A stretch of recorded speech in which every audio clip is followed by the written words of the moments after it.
Well, Courtney Subramanian joins us live now from just outside the White House. She is the White House correspondent for the USA Today. Courtney, good to see you. Thanks for joining us. So what do you make of what's going on at the moment? Yeah, I think, look, the country's been waiting for a couple days, and collectively we're sitting in the back of the seat of a car and asking, are we there yet? And the answer is we just might be.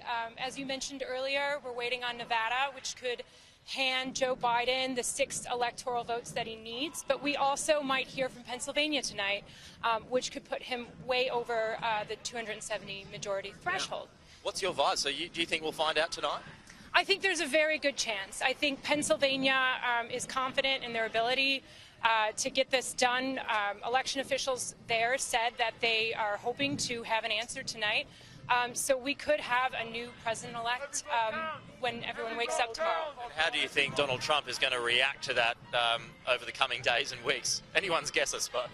Yeah, I mean, I think nothing he's done so far has shown any sort of confidence that, they're cruising to victory here. Their strategy seems to be filing lawsuits in all of the states that could put Joe Biden over.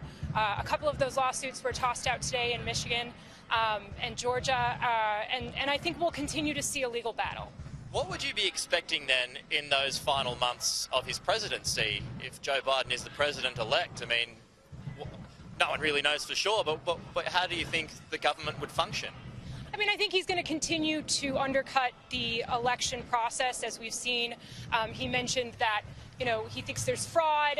Of course, that's not true. These are ballots that have been legally cast and mailed in and are being counted right now. And so I think part of the strategy there is just to continue to sow doubt in the governmental institutions. And we'll have a completely unmoored president, so it should be a wild ride. And given the fact that Donald Trump has secured still some 68 million votes throughout this election, how divided will the country continue to be under a Joe Biden presidency? Because I suppose all of those Donald Trump supporters would believe that Biden shouldn't be there. Yeah, I mean, I think there's a couple takeaways from this election. One being, we didn't see the blue wave that many people did expect. And so, part of that was a repudiation of this president. That's not true, obviously. This election was always going to be close. This is a very polarized country.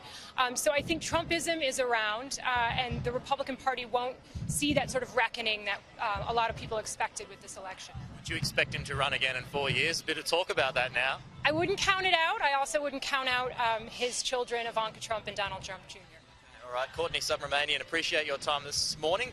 This afternoon, this morning Australian time from the USA Today. Thanks for your time. We'll talk to you soon. So there you go. There is a lot of talk about that, Danica. 4 years from now, maybe he runs again, if he loses this time, of course.